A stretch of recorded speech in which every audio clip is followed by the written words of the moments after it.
ऐसे ही मज़ेदार कार्टून देखने के लिए हमारे चैनल को सब्सक्राइब कीजिए और हमसे जुड़े रहें। बाहर तो बहुत तेज बारिश हो रही है, अब मैं मजदूरी कैसे करने जाऊंगा? बाबा आप रुक जाएं, मौसम बहुत ज़्यादा खराब है। मुझे तो समझ नहीं आ रहा, ये दिन ब दिन मौसम खराब होता जा रहा है।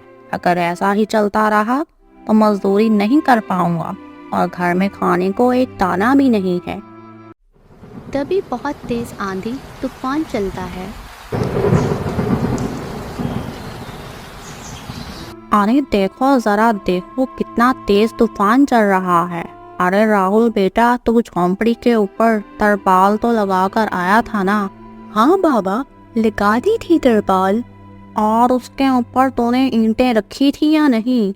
बाबा ईंट रखना तो मैं भूल ही गया। बाबा इतना बोल ही रहा था कि घर के अंदर वाकई पानी टपकना शुरू हो गया था। राहुल, तुमने ये क्या किया? तुझे मैंने कहा था बारिश और तूफान तेज है, तुझे ईंट रख देनी चाहिए थी। मुझे लग रहा है कि तरपाल उड़ गई। चल चल मेरे साथ चल, अब तुझे मेरे साथ भीगते हुए मेहनत करनी होगी, नहीं तो पूरे घर में पानी ही पानी हो जाएगा। हाँ पिताजी, आप सही कह रहे हो, चलो चलते हैं जल्दी से। दोनों बाप बेटा बारिश में बाहर निकलते हैं और झोंपड़ी की छत पर तरपाल सही से लगाना शुरू कर देते हैं। बेटा ईंट को सही से रखना, कहीं ईंट गिर ना जाए। हाँ पिताजी, सही से रखूँगा।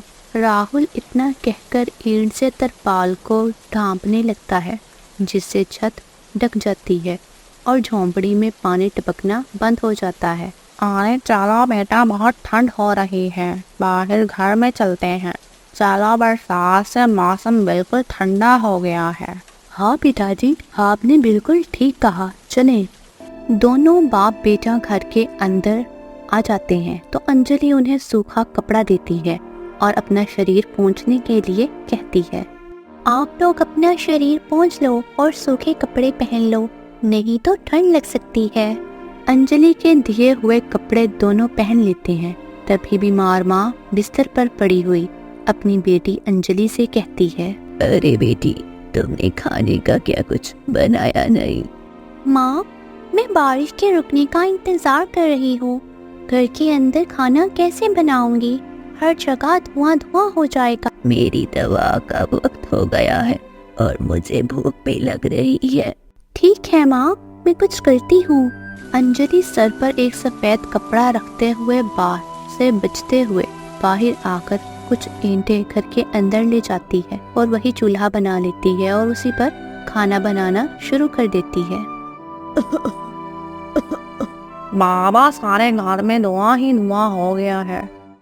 पिताजी, खाना बनाना भी तो जरूरी था। अंजलि जैसे कैसे करके खाना बना लेती है। वो खाने में नमक मिर्च वाले चावल बना लेती है। माँ, उठो, ये लो खाना खा लो। माँ अंजलि के हाथों से खाना खाती है। माँ के पूरे शरीर को पैरालाइज हुआ था, जिसके कारण ना वो हिल सकती थी और ना वो उठ सकती थी। मेरी प्यारी बेटी, इतनी कम उम्र में तेरे ऊपर इतनी जिम्मेदारी आ गई है। हम गरीबों का कुछ नहीं हो सकता। इस गरीब झोंपड़ी के अंदर हम कैसे कैसे दिन देखते हैं। कोई बात नहीं माँ, बच्चे वक्त के साथ बड़े होते हैं। मैं पहले ही बड़ी हो गई हूँ, आपको तो खुश होना चाहिए। मैं तो इस कदर लाचार हो गई हूँ कि तेरे सर पर हाथ रखकर तुझे प्यार भी नहीं दे सकती बेटा। माँ की आंखों से आंसू निकल रहे थे। अंजलि अपनी माँ के आंसू पोंछकर अपनी माँ को हौसला देती है, जिसके बाद वो अपने पिता और भाई के साथ बैठकर खाना खाती है। बारिश होती रहती है, लेकिन बारिश रुकने का नाम ही नहीं लेती है। खाना खाकर वो सब सो जाते हैं। आधी रात को जिस तरफ माँ का बिस्तर होता है, वहाँ पर पानी टपकना शुरू हो जाता है। अरे ये क्या, पानी टपक रहा है? अंजलि, लगता है सो गई। अब मैं क्या करूं? ये पानी तो धीरे धीरे टपकता ही जा रहा है। माँ पूरी रात अपने ऊपर टपकते पानी को झेलती रहती है, जिसकी वजह से उसके पूरे शरीर में बुखार फैल जाता है। अरे ये क्या, माँ, आपको तो बहुत ही बुखार हो गया है। रात भर ये झोंपड़ी की छत टपकती ही रही। मैंने तुम्हें उठाने की कोशिश की, लेकिन तुम्हारे तक आवाज नहीं गई। ये सुनकर अंजलि को बहुत अफसोस होता है। वो सूखे कपड़ों पर अपनी माँ को सहारा लगाकर लटा देती है और उनके कपड़े भी बदल देती है। लेकिन अचानक से गांव में बाढ़ आ जाती है। अरे अरे, ये क्या, यहाँ तो पानी भर रहा है। लगता है गांव में बाढ़ आ गई है। अब हम लोग क्या करेंगे? अरे बेटा राहुल, अपनी माँ को कंधे पर उठा लो, नहीं तो हम सब बह जाएंगे। अरे बेटा पानी, मैं कुछ करता हूँ। बाबा फौरन घर के बाहर जाता है। जहाँ वो आसपास देखता है, उसे एक रेड़ी दिखाई देती है। वो उसे लेकर आता है, जिसमें माँ को लटा लेता है। अरे चारों तरफ पानी ही पानी हो रहा है। हमें अब यहाँ से जाना होगा, नहीं तो हम सब पानी में डूब जाएंगे। तब ही उनकी झोंपड़ी पानी में बहकर डूब जाती है। हमारी झोंपड़ी चली गई। बेटी, अब हमें भी यहाँ से जाना होगा और तुम्हारी माँ को यहाँ ऊंची जगह पर ले जाना होगा। पिताजी, अंजलि और राहुल माँ को रेड़ी में वहाँ से ऊंचाई पर लेकर जा रहे होते हैं, लेकिन पानी बहुत ज़्यादा होने की वजह से रेड़ी ख़राब हो जाती है और वो पानी के साथ बहने लग जाती है। पिताजी, माँ पानी के साथ बहती हुई जा रही है। अरे हम अब क्या करें, हम लोग भी डूब रहे हैं। कोई सहारा मिलेगा तो हम लोग बाहर निकल पाएंगे, नहीं तो पता नहीं आज क्या होगा। ऐ ऊपर वाली, कोई तो हमारी मदद करो। तब ही अंजलि को एक लकड़ी का सहारा मिलता है। वो इस लकड़ी के सहारे पर अपने पिताजी और भाई को बचा लेती है, जिसके बाद वो लकड़ी के सहारा लेते हुए एक ऊंची जगह पर पहुंच जाती है, जिधर और भी बहुत से लोग होते हैं। ये ऊपर वाली, मेरी 8 साल की एक बेटी थी, कहीं भी नजर नहीं आ रही। इस बारिश के तूफान के कारण वो पता नहीं किधर पानी में बह गई होगी।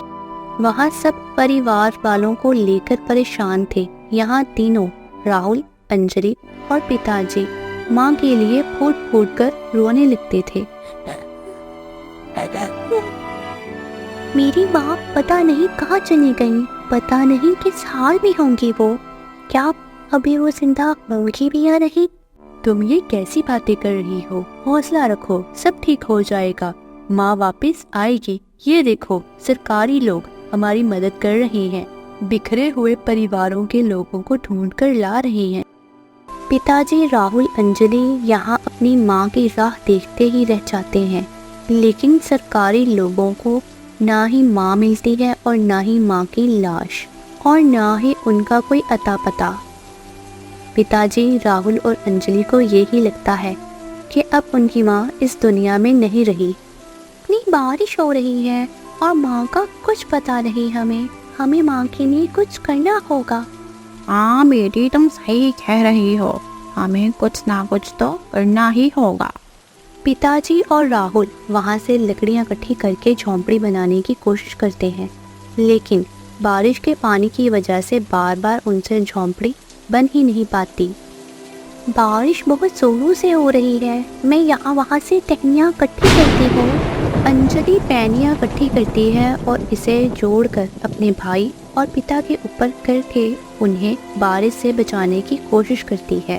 राहुल और पिताजी झोंपड़ी बना लेते हैं और उसमें वो सब रहने लगते हैं। चलो, हमने जैसे कैसे करके मजबूत झोंपड़ी बना ही ली। काश माँ भी आ जाती और भी अच्छा हो जाता। अंजलि अफसोस करते हुए रो रही थी कि उसे बाहर से अपनी माँ की आवाज़ आती है।